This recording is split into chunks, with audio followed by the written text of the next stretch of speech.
Эрхэм үзэгчдийнхээ ороймолон айлтгая. Монголын үндэсний олон нийтийн телевизийн цаг үе үзэл бодол нэвтрүүлэг эхэлж байна.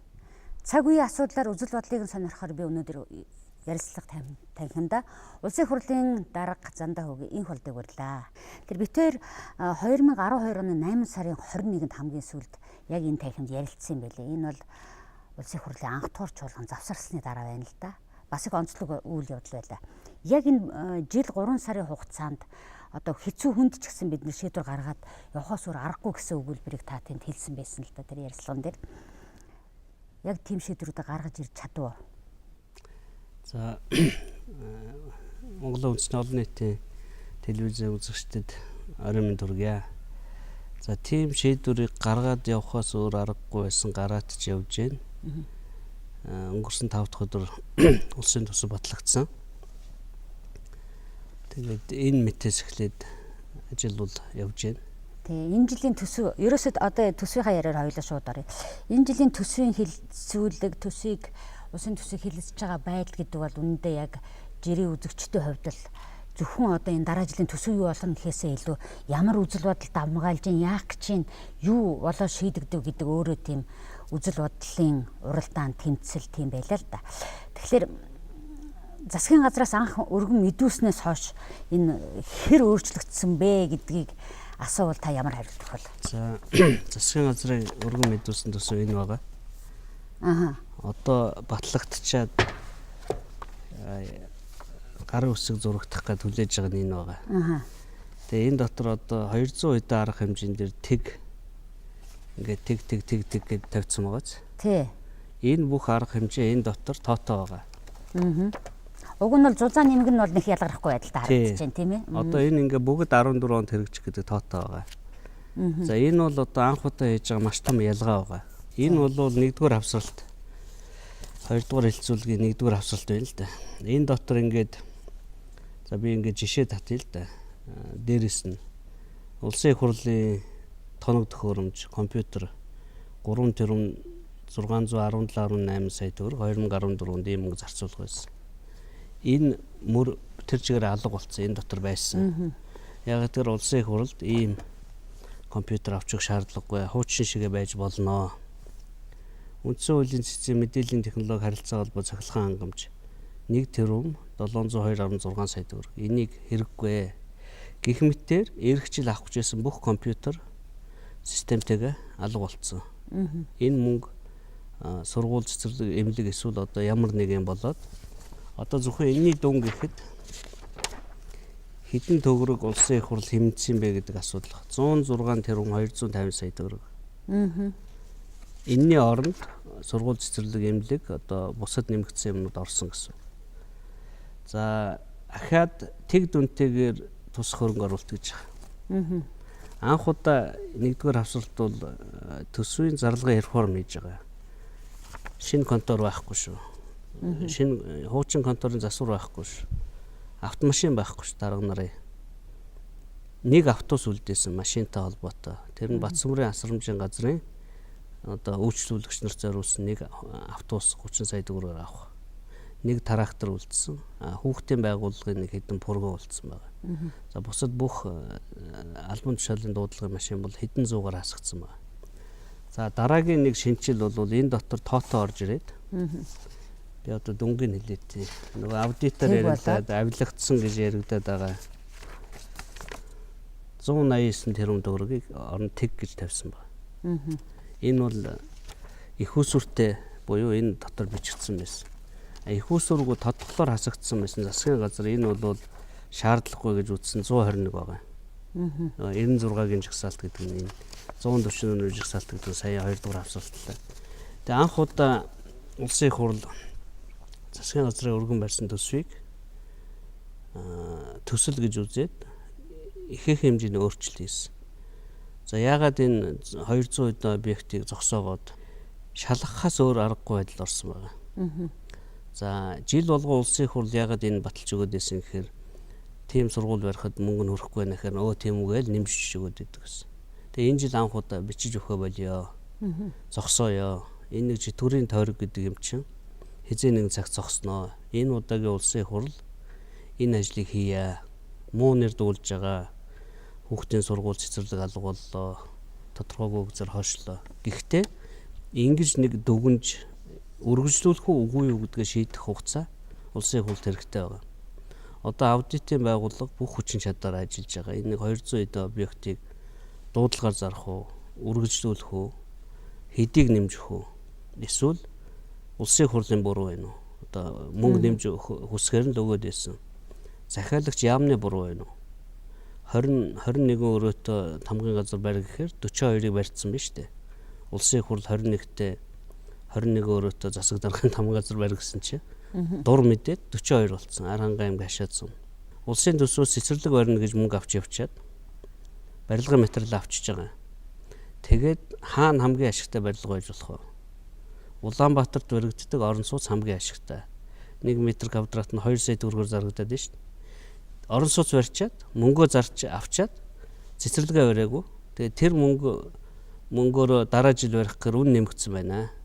Мөнгө нэмж өгөө. Дундуур нөгөө мөнгө чи эргүүлээд байшин болгоо зараад ашиг олчиход байна шүү дээ. Ийм үл үтх юмыг анх удаа зохицуулсан ийм л төсөв болсон л да. Тийм учраас өргөн барьсан батлагдсан хоёрын хооронд бол маш их зөрүү байгаа. Би зөвхөн тэр олонтоо ярихын тулд зарчмуудаа л ярьж байгаа. За ямар ч байсан жил болгон төсвөө нэмээд тэрийг улсын хурл өгдөгөө баталж өгөөд идгээ болж байгаа юм байна.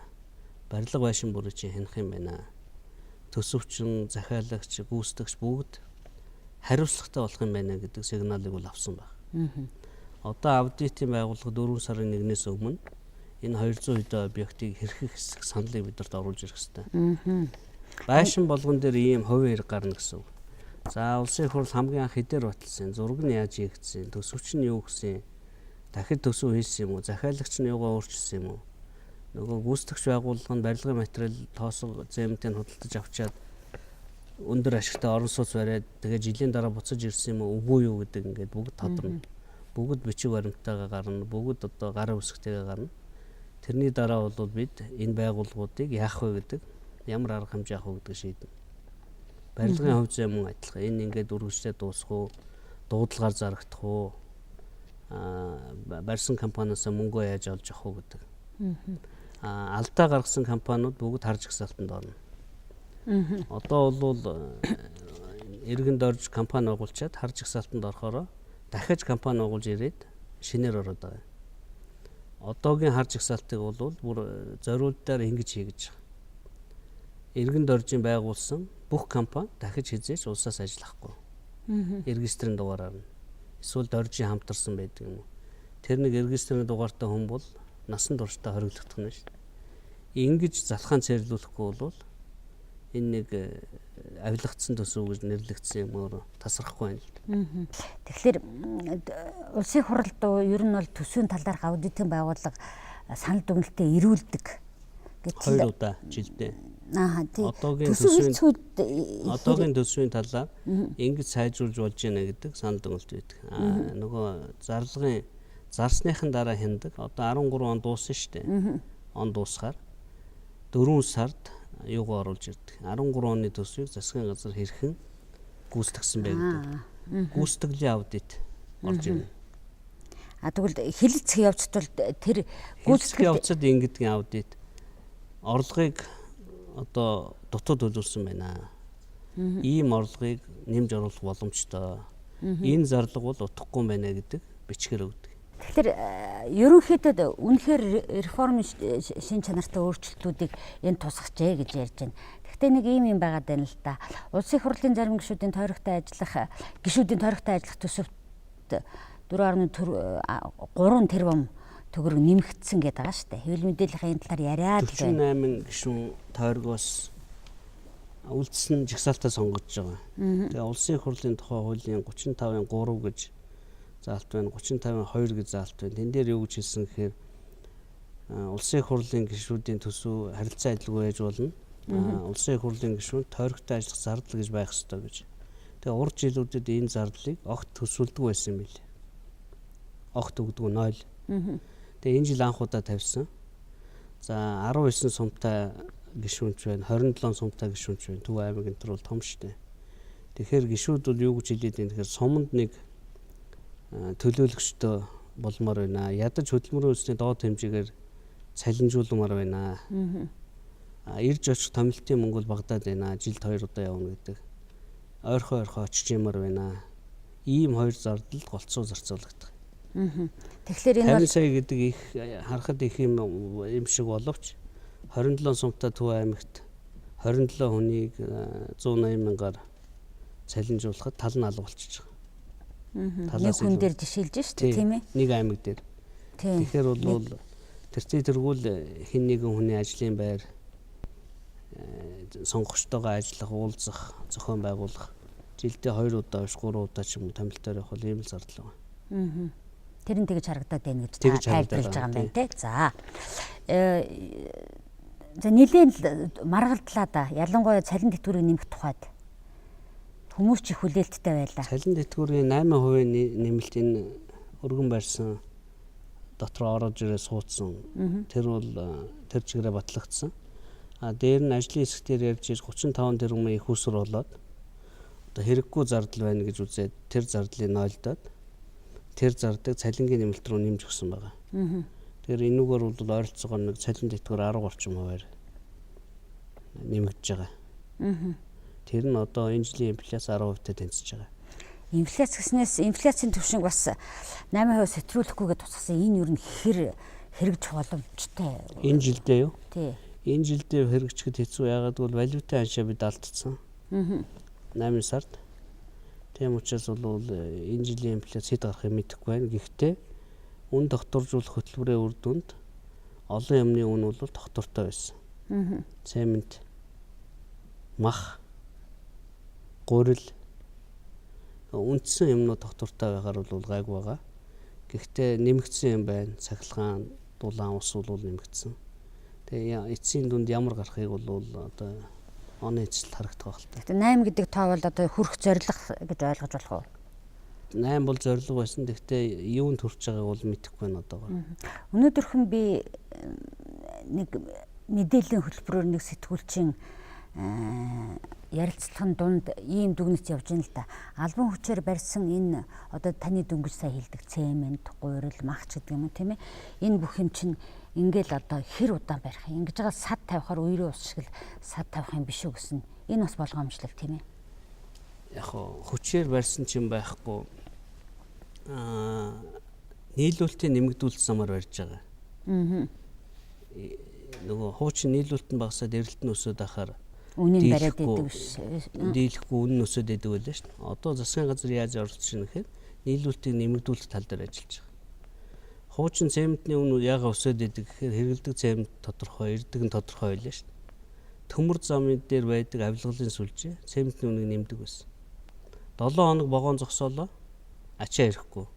Энэ томсдол үүслээ. Энэ бол зохиомл томсдол байхгүй юу? Төмөр замын шинэ удирдлага энэ ганц уг сайд гараад вагон хойроор явдаг болсон. 7 хоног цемент тасралтгүй ойлголт алга болж шít. Хойроор явчихаар хомсдол үүсгээ болчихж байгаа. Ингэснээрээ цементний үн доктортой байгаа.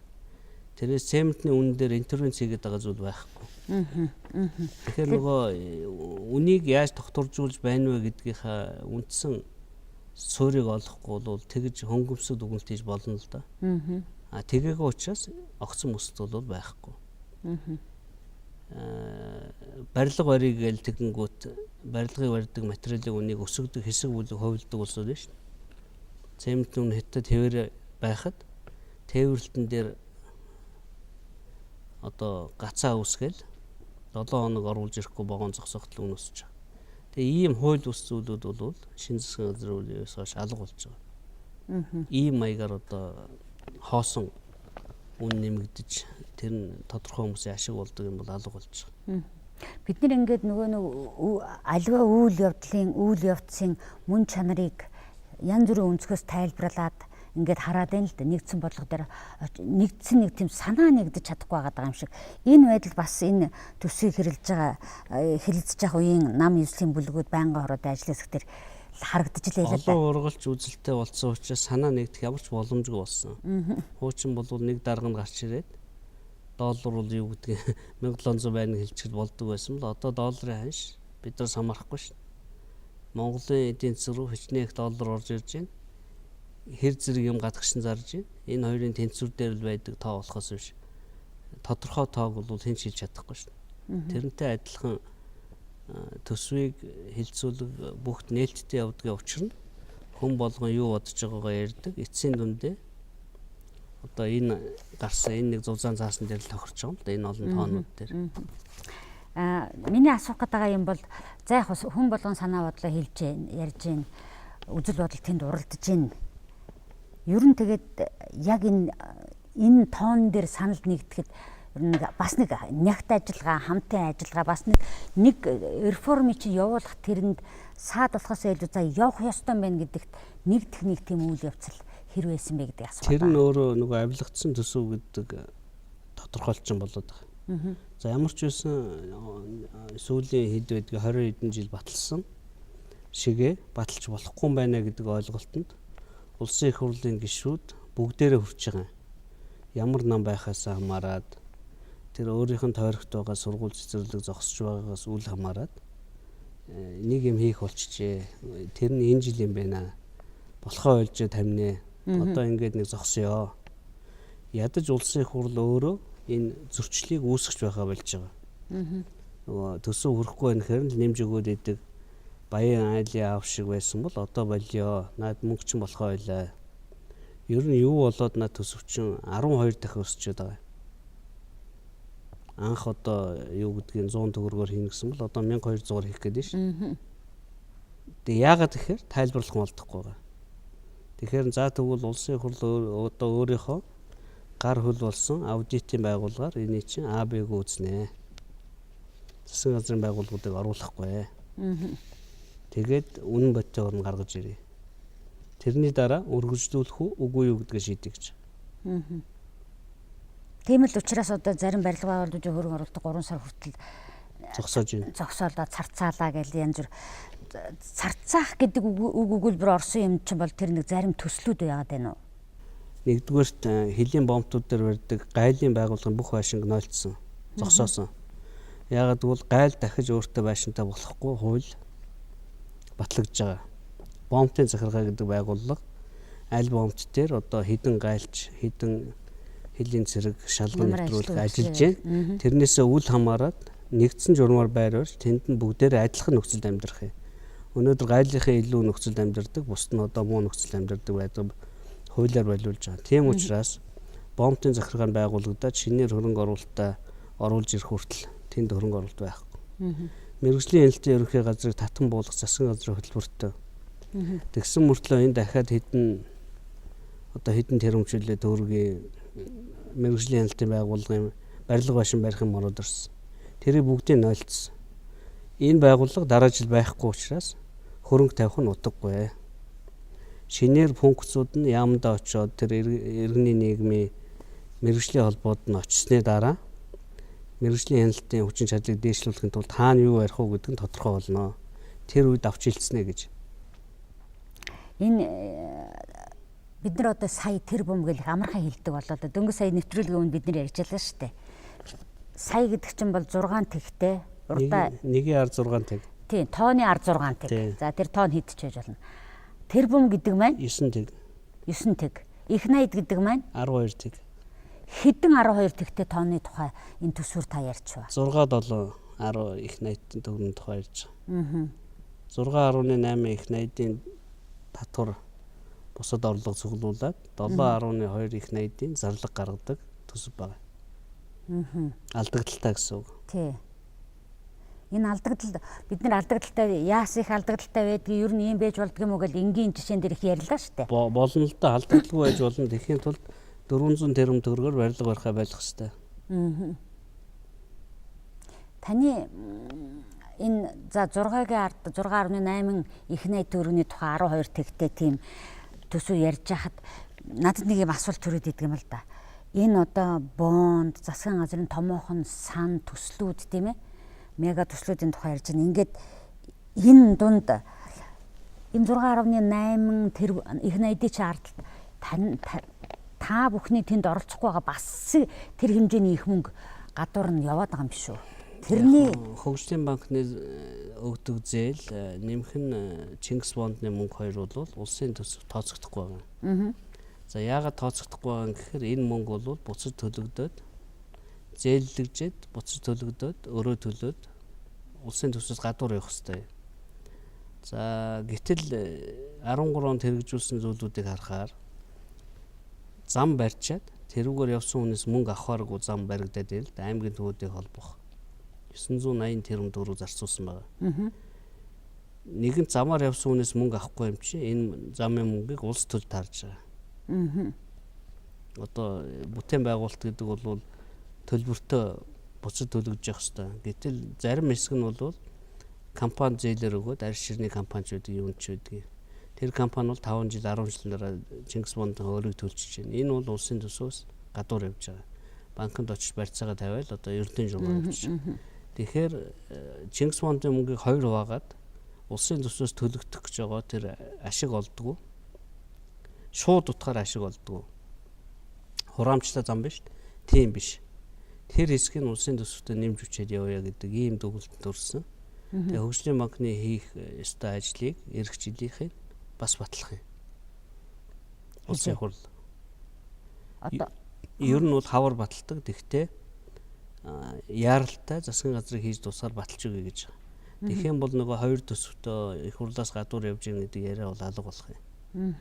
Харин ерөөсөө ингэж сонсохоор эргээд төлөгдөх ямар нэгэн болохоор засгийн газарт нөгөө төлөвлөг нь өөрөө харьцангуй байгаа. За яагаад засгийн газар бүх аймагуудыг холбосон зам бариад байгаа гэхээр мэдээж тэрүүгээр явсан хүнээс бид нар мөнгө авахгүй нь ойлгомжтой. Улсын их ажиллуулчаад байгаа. Зам бариагүй байхад явдаг байсан бизнес, зорчигч автобус бол хамаагүй ихсэн зам барьсны дараа.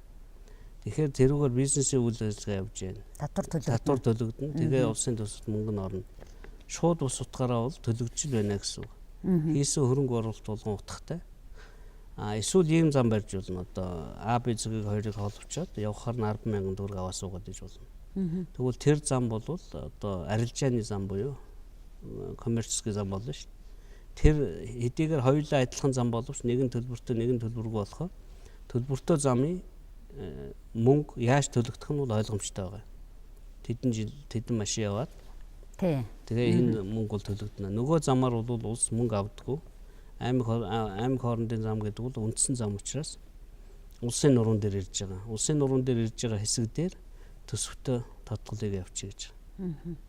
Өнөөдөр одоо яг энэтэй уялдаад яхаар за төсвийн хуулиуд банкны тухай хууль энэ төргээд байж шин л да. Тэгэхээр одоо бид нар энэ бондын энэ томоохон хэмжээний мөнгийг бид нар бас зөх хэмжээний хяналттай эргэж төлөгдөх байдлыг харж үзэж ингээд нэгэн талын яаж байгаа юм чинь бондын тухай хууль гэдэг юм зайлшгүй гарах шаардлагатай болчихлоо гэсэн үг үү? Яг нь бондын тухай хууль гэж нэрлэнэ үү? Төсвийн тухай хуулийн дээр нэмэлт хийн үү? Энэ бол зөвхөн техникийн асуудал та. Ямар ч байсан бонд бол өөрөөгөө төлдөг, улс төлдөг хоёр арга хэмжээс бүтэж байгаа юм байна. Төлдөггүй хэсгийг төсвүүдээр авъя, төлдөг хэсэг нь арилжааны банкаараа явуул гэсэн үг байна. За 8 сарын 21-нд өнгөрсөн оны та бүхэн уулзжээ гэдэг ингээд ярилцлага болжээ гэдэг ингэжсэн. Энэ хугацаанд гарсан хуулиудаас одоо зөвхөн төсвийн тухай асуудлууд дээр бол реформ шинжтэй асуудлууд орлоо гэж та ярьж байна тийм ээ. Үр дүнгээ мэдээж ингээд өгөөд эхэлнэ. Үр дүнгээ одоо өгөөд эхэлсэн. Энэ хооронд реформ шинжтэй ямар хууль батлагдсан гэж та дүгнж хэлэх вэ? Ер нь бол жижигээр нь одоо үндсэн том хуулиуд бол цөөхөн явж байна. Шүүгэн шинжлэлийн 6 хууль баталж өгсөн. Үнд цаасны хууль цоо шинээр батлагдсан.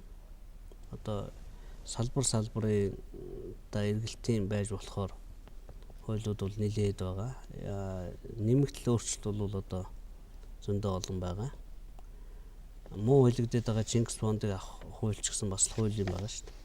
Гэхдээ энэ нь бол дэлхийн эдийн засгийн хямралд таарсан манай одоо гол экспортын бүтээгдэхүүнийг авдаг хятад улсын өсөлт саарсан үед бол аминд орсон. Санхүүгийн хэрэгслийн үүргээ бол сайн биелүүлсэн. Цаашид ер нь 2 тэрбум доллар байна уу 3.5 тэрбум долларынхаа бондыг гаргах үедээ их бодох хэрэгтэй. Ийм бол ажиглагдж байна. Яг л Чингис бонд бол манай анхны бонд шүү дээ. Тэгээ анхны юмдаа бид бас зохих хууль эрх зүйн орчноо зохицуулж чадаагүй болсон байна. Цааш тэнийгээ залруулах юм байна гэж дүгнж байгаа. Дээр нь огт бонд гаргадаггүй, зээл авдаггүй, өөрөө хөгжинэ гэдэг бол буруу бодлого. Ардын намын зарим гишүүд бол тэгдэг.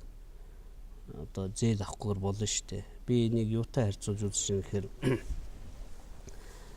за 90 он хүртэл нэг орон сууц 100 мянган орчим орон сууц 70 жил 80 жил болохтой барьсан байгаа Монгол улс. Одоо тоглог орон сууц стандартын. Тэрийг 96 онд өнгөө хөвчлөө дуусгасан. Би нөгөө хөвчл явуулж исэн учраас тоог нь мэдээд байна л да. За тэрнээс хойш хүмүүс яаж байртай болдог болсон гэхээр баруун зүүнээрээ байртай болдог болсон. 40 саяын байрыг 40 сая өгчээж л авна. Зээлээр авах тухай ойлголт байсангүй шүү. Өнгөрсөн жилийн хүртэл 8% зээл гартал. Энэ жил үлээ. Энэ жил шүү дээ. 8% одоо 90 оноос 23 жил хүмүүс байр авахтаа урд нь яг нэг 5,000 айл бол Азийн хөгжлийн банкны хөнгөлөлтөө зээл байр маянд орж исэн л да. Моргэж ихэлсэн бол нэг 10 жилийн асуудал байна. Гэхдээ энэ жилийнх шиг 70 хэдэн мянган айл байранд орсон тухай ойлголт бол байгаагүй шүү. Тэгэхээр 23 жил монголчууд баруун зүүнээрээ байр авчихсан. Ямар ч зээл тавихгүйгээр. Тэгэхээр би тэр 30 сая 40 сая төгрөгтэй байхгүй бол 100 сая төгрөгтэй байхгүй бол 1 өрөө 2 өрөө 3 өрөөр авч чадхааргүй шүү. Тэгэхээр ийм хүмүүс бол энэ хүмүүс шиг бай гэж ардын намын шаардлага бол хэлээд байгаа. Чамд мөнгө л хувилбар ав чи зээл авч болохгүй шүү гэж. Чингис бонд гэдэг бол Монгол улсын хувьд моргжийн зээл нь байгаа. Монгол улсын ирээдүйд итгэхэд барьцаагүйгээр өгч байгаа зээл. За эднийх нэг ийм баялагтай авдаг улс нь байна. Үйлдвэрлэдэг компаниуд нь байна. Тэр нүүр сухдаг, зэсмэс гаргадаг. Энэ компаниудаас татвараа аваад нэг тэрбум 500 сая долларыг 5 жил 10 жилийн дараа өгөхөд ямар ч асуудалгүй байна. Юу хийхийг хэлэхгүйгээр ямар ч нөхцөлгүйгээр өгдөг. Одоо ямар ч шахааны элемент байхгүй зээл бол энэ. Тэгэхээр одоо 8% зээлэнд хүмүүс тасчлаа шин. Би ажилтаа л байх юм бол зээлтэй юу тоглог байранд орж болж надад өөр барьцаа хэрэггүй. Тэр орж суусан байр чинь миний барьцаа байхгүй. Одоо ардын намынхан 8% зээлтэй хүнд юу гэж хэлж 8% зээл 13 оны 12 сарын 31-ээс дуусаа. Монгол улсын бити зээл ав гэж штэ. Ахиж Чингис бонд байхгүй 2 тэрбум доллар байхгүй. Баруун зүүнээр амьдэр ахиж өөр мөнгө байхгүй шүү гэхээр тэр хууль бол 3-2-оор батлагддаг. Заавал ардын намтай хамтарч гарахгүй бол болохгүй хууль. Тэр хуулийн буцаас нөгөө өөрийн хэмжээг. Тэгэхээр одоо дөнгөж данга ингээд чи моргжийн зээл аваа байранд орцсон байсан чинь чиний дүүг 14 онд байр авах гэж өгөхгүй ээ. Чи заавал мөнгө хоримтлуулж ягаад насныхаа эцэст байртаа бол. Чиний ажилтаа байгаа чинь сонир биш. Чи бол ажилтаа байх, чи бол орлоготой байх, моргожид төлөө явж болно гэвэ тэрийг сонихгүй зээл тавьж болохгүй ш. Зээл авах бол муухай. Гээд хэлчихэж байгаатай яг адилхан зүйлийг хэлээд байгаа. Монгол улс дахид зээл авч болохгүй. Одоо дээд хэмжээндээ хүрсэн. Одоо ингээд төсвийнхаа мөнгөөр тэр бүх орон сууц зам бүх юма бариа. Энэ нь бол боломжгүй. Хэрвээ Монгол улсын ирээдүй баталгаатай гадны дэлхийн санхүүгийн зах зээл мөнгө өгье гэж яхад нь үгүй авахгүй. Бид нар өөрийнхөө мөнгөөр л аавна. Тэр 100 сая төгрөгөө цуглуулж байгаад байраа аавна. Би байр автлаа, гэр хороолт, гэрт амьдрал гал төлөөд ээжий гэж байгаатай адилхан утгатай хариулт хэлээд байгаа. Сая улсын төсвийн үедээ цуг өргөн баригдсан зээлийн хэмжээг нэмэх тухай хууль батлагдсангүй шүү дээ. Тэгээ та яг ингэж надад ярьж байгаа шиг ингэж тайлбарлахаар энэ чинь ойлголцож болохгүй гэж юу? Болохгүй л байна. Тэгээд нөгөөтгөө чинь доош нь дарцсан шүү дээ. Тэгээ одоо зээл авах хэрэгтэй асуултсан алт ойгийн засгийн газар дахиж 2 тэрбум долларын зээл байхгүй. Тэгээ одоо баруун зүүнээрээ солидог нөгөө хуучин 23 жил явсан арга руу орлоо шүү дээ. Гэхдээ бас нэг арга байгаа. Нэгэнт засгийн газар зээл олдохгүй бол хувийн хвшлийг өөрөнд татаж сайн нөхцөл өгчээр орон сууц бариулах, барьсан орон сууц нь моргож ингэж ажилуулах. Тийм туршлагач байдгийг тийм юм руугаа илүү анхаарах гэсэн үг. Тэгвэл хөгжил бол удаашрна. Өнөөдөр хийж болох юмыг маргааш нөгөөдөр хий гэдэг бол хитрхи урдан хөгжөөд байна. Хитрхи олон хүн байранд ороод байна. Энийг болио л гэсэнтэй адилхан байхгүй. Би яг төсвийн асуудал асууж нэгэнт ингэж яаснаа би одоо энэ сөрөг хүчин энэ томоохон шийдвэр гаргаж байгаа үйл явцыг бид нар бол маш их харж байна. Та ч гэсэн хувийн телевизүүд их хурдтай байш шүү гэж хэлжсэн тийм ээ. Энэ бүхнийг ингэж харж байна. Гэхдээ биднэрт бол тэр нэг шоу чим шиг үнэхээр юу гэсэн бэ сая тэрийг хэнийгээ юугээд хэлж вэ гэд сонирхосоо илүү энэ яг зөв шийдвэрийг төргөн хугацаанд гаргаж ийнө гэдэг л уг нь бол биднэрт хэрэгтэй байна. Ер нь тэгээд хил амаа олцож нэг зүйл төр нэгдэх ер нь хэр хурдтай явж байна. Хэрэв хурдаар хэмжиж болдог бол удаа. Гэхдээ бид нар хуулийн хугацаатай учраас 45 хоногт хавчигдаад энэ нэг юм гаргаж л байгаа. Өөр байхгүй. Хуулиар ягаад хугацаа зааж өгдөг юм бэ гэхээр ийм юм дотор багт үгүй бол одоо хариуцлах шүүл гэж хэлж байгаа. Бүтэн жилийн турш төсөв хэлцэж болохгүй шүү дээ. Төсвөр рүү эргээд орох гэсэн. Төсвийн хуулиуд батлагдсантай холбоотойгоор татварын одоо цоош нь өөр юм гарах юм гинэ. Хуулиуд өөрчлөгдөх юм гинэ гэсэн яриагаар. Цуурхал. Татварын 17%-ийг нэмж баахан татвар тавигдах юм байна гэж суургасан. Тийм бол байхгүй. Сангийн ам дээр бэлтгэж байгаа зүйл бол татвар хураалтыг сайжруулах талаар ярих гэж. Тухайлбал одоо касса машин маш олон дэлгүүр биш. Бүгд машинтай болох хэвээр. Бүгд адилхан татвар төлөх хэвээр. Тэрний төлөө нөөтийн татварын тодорхой хуваар буцааж урамшуулъя гэж байгаа. Одоо иргэн дорж дэлгүүрээс талах авахтай. Касса машинаар орлогоор бэлэн мөнгө өгч талхаа багарчиж шин. Тэр хүнд юу ч үлдэхгүй байгаа биз. Нөгөө тасалбар. Тэгэхээр хүн болгон тэрийгэ шаарддаг. Дараа нь цуглуулсан татвараас одоо хувь авдаг юм уу, суглаанд оролцдог юм уу? Бусад улсад суглаанд оролцуулаад шагнал магнал өгдөг юм бэл. Тэгэх юм бол нөгөө касса машингуу дэлгүүрээр хүн өршүүлгээ байчин. Бүх дэлгүүрийн гүйлгээ хяналтанд орчхоор татвар төлөлт сайжирна. Ийм мэтийн татвар төлөлтийг сайжруулах хууль бол татварын хуулийн өөрчлөлтүүд бол орно. Тэрнээс одоо шинэ татвар бий болгоод тэгдэг юм бол байхгүй. За бас нэг бий болж болох шинээр нэвтрүүлж магадгүй татвар бол үйл хөдлөлтийн татвар байгаа. Одоо сүүлийн 20 жил хүмүүсийг орон сууцтай болог гэж бодоод үйл хөдлөлтийн татвар авдаг. Компаниуд бол төлдөг. Одоо компани үйлдвэрлэлийн байрнаас бол авдаг, колонкоос авдаг. Тэгсэн мөртлөө хүний амьдарч байгаа орон сууцнаас авдаг. Одоо ийм хуулийн төсөл яригдах байх.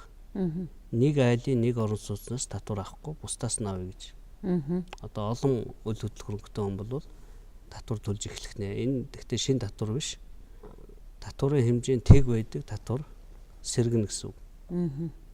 Одоо үйл хөдлөлтөөрөнгөний татварын хууль гэдэгт ингэж байгаа. Аж ахуйн нэгжийн үйл хөдлөлтөөрөнгө 3% жилийн хүн амьдардаг орон сууцны үйл хөдлөлтөөрөнгөний татвар 0 гэж байгаа. 0 гэдгийн оронд нь тэр айлын одоо үндсэн орон сууц нэг айл олон орон сууцтай болчиход байгаа шин. Тэрэн дээр нь бол тэг тэр айлын бусад үйл хөдлөлтөөрөнгө дээр 3 ч юм уу нөгөө тоогоо тавина шин. Компаниудаас авдаг татвар. Энэ бол шинэ татвар биш. Чөлөөлөгдсөн байсан хэсэг нь буцаж орох гэдэг. Та сая ингээд яг ингэж асуунгууд намайг бараг асуултаа хэлж амжиг батал цуурхал гэдэг юм. Иймэрхүү цуурхал их явдаг юм. За засгийн газар ядаад ийм цуурхалд хариу өглөө шин. Хүүхдээ мөнгө зогсох юм аа гэж. Үгүй ээ. Оюутны 70,000 дараа жил байхгүй гэж байна. Энэ оюутны 70,000-аар би асуух гэж байгаа шүү дээ. 106 тэрбум энэ номон дотор байгаа. Юу ч өөрчлөгдөөгүй хэвээрээ батлагдаа явсан. Өшөө ямар зурхал сүмийн хаягдал булшлна гинэ. Одоо энэ наадах чи хүчтэй явж байна да. Шал худлаа зурхал. Монгол улсын сүмийн энергийн хуулинд тийм байхгүй, болохгүй, хизээч юм бодлого гарахгүй, хууль байхгүй гэдгээ хангалттай тайлбарласан. Гэтэл зурхал яваал байгаа. Одоо энэ хуулийг зөв тайлбарж таниулах гэж одоо бид нар нэвтрүүлгээрээ ч гэсэн тийм зорилго тавьдаг л да. Нэгэн тал олон нийтийн телевиз бол тодорхой хуулиудыг ойлгох ёстой, хуулийн дор амьдрах ёстой гэдэг. Тэгэхээр энэ цуурхал шиг чим шиг энэ юмнууд эргээд энэ хууль хэрэгжүүлэх саад болдгоо таны бодол. Мэдээ цаад болно. Тэр дор нь хариуг өгч явах ёстой. Тэгээд хүмүүс зөв мэдээлэлтэй болох ёстой. Тэрийг мэдчихээ тийм үү Худлал юм ба шүү дээ. Одоо нөгөө дөрөв үсэг биш тагсын тий харин хатуугийн тэмдэг зөөлний тэмдэг хагсын ишчээ дөрвийг хасах гэдэг гэсэн. тий Тэгэхээр би сайхан бэлэг дараагаас асуусан. Та нар чи ямар тогтоол гаргаад дөрөв үсэг хасчаа 31 үсэгтэй болсон. Ямар ч тогтоол гараагүй. Тэр талаар судалгаа хийдэг эрдэмтэд үзэл бодлоо илэрхийлээд одоо гэсэн чинь интернетээр илэрхийлсэн юм шиг байгаа. Засгийн газрын тогтоол болоогүй. Хэсэг эрдэмтэн тэгж ярих болно. Тэрийг хэн ч хориглоогүй. Улс даяар гардаг шийдвэр болоод бүгдээрээ мөрддөг шийдвэр гаргах гээд тэр эрдэмтэд тийм шийдвэр гаргахгүй шүү дээ. Одоо 35 үсгийг хамгийн их хэрэглэгддэг нь ингээд жагсаасан байли л дээ. Тэрэн дотор бол ишчээ бол мэдээж хамгийн сүүлд байлээ. Зөөлний тэмдэг хагасын хоёр бол маш их байлээ. Тэгэхээр одоо бүх хүний иргэний үнэлгээ тэр үсэг орсон иргэний үнэлгээ өөрчлөгдөн дахин сургана зөндөө их зардал гарах гэдэг учраас энэ бол ямар ч утгагүй байхгүй. Тэр эрдэмтний бодсон дүрм зөв байж магадгүй. Гэхдээ энэ зөв бичгийн дүрм дээрээ зохицох гэж зөвхөн одоо нөгөө хуучин Монголоос кирилл руу шилжих гэж 40 онд 5 жил болсон юм билээ шүү. Тэгээ ийм утгагүй зүйл бол одоо хэрэггүй. Бид нар зөв бичгийн дүрмээс илүү энэ Монгол улсад хийх ажил маш их байна шүү. Энэ гэр хорооллын барилга жилт утаа өнөр гэдэг. Ядчил хилээ дүрмээрээ бичдэг. Одоо байгаа дүрмээрээ бичдэг. Одоо Хилээ зөв байлгах тухай ажлууд гэдэг.